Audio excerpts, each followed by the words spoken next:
गुरुजी आते हैं तो आप कागज लिख करके दे दो कि गुरुजी हमको ये शंका है, संदेह है। गुरुजी सुबह आके बैठ जाते हैं। अगर मंत्र आप भूल गए तो बेझिझक पूछो आप गुरुजी से, गुरुजी बनाए। You have the right, you may ask the question. आपके पास में वो अधिकार है कि आप हमारे गुरुजी है, किससे पूछने जाएंगे। तो मंत्र अगर आप भूल गए हैं, शुद्ध अशुद्ध हो रहा है, तो उसको आप सही ढंग से करो। माला है क्या? माला देना, माला दो।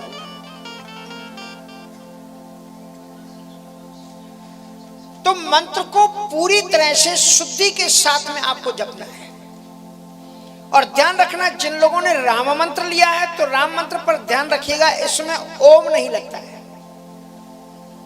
वेद में जितने भी मंत्र हैं उनमें से केवल एक राम मंत्र ऐसा है जिसमें ओम नहीं लगता। जो राम है, राम का पहला अक्षर बड़ा रा है, उसके ऊपर बिंदी है। प्रोनाउंसिएशन हम करेंगे नहीं क्योंकि हमारा गुरु मंत्र है। तो इस मंत्र को आप सुबह सुबह जपें। अगर आपको समय नहीं मिलता है तो भी आप समय निकालो, जरा आधा घंटे पहले जाग जाओ, 1 घंटे पहले जाग जाओ। जब आप वही कर रहे थे, देखो एक शंख दुंदुभी करके एक दैत्य हुआ, क्या नाम? शंखचूड़। शंखचूड़ नाम का एक राक्षस हुआ। उसने तपस्या की, भगवान प्रसन्न हो गए। तो भगवान जब प्रसन्न हो गए तो भगवान ने उससे कहा कि वरदान मांगो। तो उसने कहा मुझे ऐसा वरदान दो कि जो लोग भी अपने गुरु मंत्र का जप करें, भगवान का जप करें, वो सब मंत्र का फल हमें मिले। जो भी जप करें लोग, उनका मंत्र। भगवान ने कहा ये भी बड़ा गजब का आदमी, तपस्या कोई और करे और फल इसको मिल जाए। अब उसने वरदान मांगा। भगवान ने कहा था जो भी वरदान मांगना हो मांगो।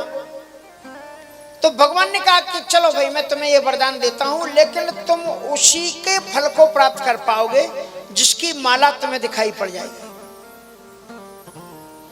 इसलिए अपनी यहाँ परंपरा है कि जब भी मंत्र का जाप करें तो खुली माला में ना करें।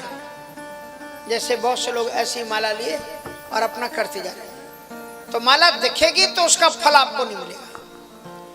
इसलिए उस माला को आप माला झोली के अंदर में रखो। ये माला झोली है। इस माला झोली में आपने ये माला आपने रख ली। और ये जो देख रहे हैं ना आप, ये सुमेरु है। इस सुमेरु का जो अगला दाना है, वहां से आपको मंत्र का शुभारंभ करना है। मंत्र का शुभारंभ करें उसके पहले आपको अपने पूजन घर में गुरु जी का चित्र रखना होता है। चित्र की आप पूजन करें, गुरु जी के चित्र का आप पूजन करें। गुरु ब्रह्मा गुरु विष्णु गुरुदेव महेश्वरा, ये मंत्र बोलें, गुरु जी को प्रणाम करें और गुरु जी का ध्यान लें, अनुमति लें कि हे गुरु जी, अब आपके द्वारा प्रदत्त महामंत्र का हम जाप शुरू कर रहे हैं। फिर जो अपने इष्ट देवता हैं, उन इष्ट देवता को पूजा करें। अब आपको बता दें इष्ट देवता कौन होता है। इष्ट देवता वो होता है जो गुरु जी ने आपको जो मंत्र दिया है और वो मंत्र जिस देवता का है वही आपका इष्ट देव होगा। आप बदल नहीं सकते, समझ गया ना? वो आपका इष्ट देव होगा। तो वो आपको इष्ट देव के मंत्र का जाप करना है और उसी में आपको प्रेम लगाना है। घर के अंदर में अगर आप मूर्ति मंदिर बनाते हो तो सबसे बीचों बीच आप उसी देवता के श्री विग्रह को रखो, चित्र को रखो या मूर्ति को रखो जो आपके इष्ट देव है। इसमें लज्जा नहीं करना चाहिए। अपने घर के अंदर में टांगना है तो गुरु जी का चित्र जरूर टांगना चाहिए। अब इसमें लज्जा नहीं करनी चाहिए। तो इस प्रकार से इष्ट देव के को प्रणाम करने के बाद में, जैसा कि मैंने आपको बताया, माला का जाप आपको उसके अंदर में करना है और यहां से शुरू करना है। और इस मंत्र को जपते जपते जपते जपते जब आप इधर लास्ट में आ जाएंगे, यहां पर फिर आपका ये सुमेरु आ गया। तो सुमेरु को आपको लांगना नहीं है, ऐसे नहीं जाना है। मंत्र की विधि है, यहीं से आप लौट जाइए। इसको देखिए, मैं घुमा रहा हूं। ये माला देखो आप, ये जो माला झोली है, इस माला झोली में एक छेद है ना? सभी की माला झोली में छेद है। उसमें इस उंगली को निकाल दो। इस उंगली को निकालते क्यों है? इसलिए निकालते हैं क्योंकि ये छिद्रान्वेषण वृत्ति की है। छिद्रान्वेषण मानी ये दूसरे के दोषों को देखती है। जब हम किसी के दोष देखते हैं तो कहते हैं ये ऐसा करता है, ये ऐसा करता है, इसको ऐसा नहीं करना चाहिए, इसको ऐसा, तो ये उंगली छिद्रान्वेषण करती है।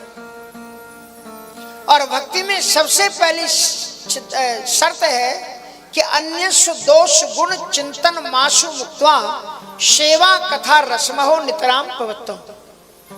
एक दूसरे के दोषों को देखना पूरी तरह से छोड़ दो। कोई गलती करता है करने दो, अगर जानते हो वो पूछता है तो बताता, तो आपको समझ में आए ना ये छिद्रान्वेषण करते उंगली, इसलिए इसको बाहर कर देते हैं। और फिर अंदर में आपको माला का जाप करना है, और माला का जाप आपको गुरु मंत्र में जितने अक्षर हैं कम से कम उतने अक्षरों का आपको, उतनी मालाओं का आपको जाप करना है।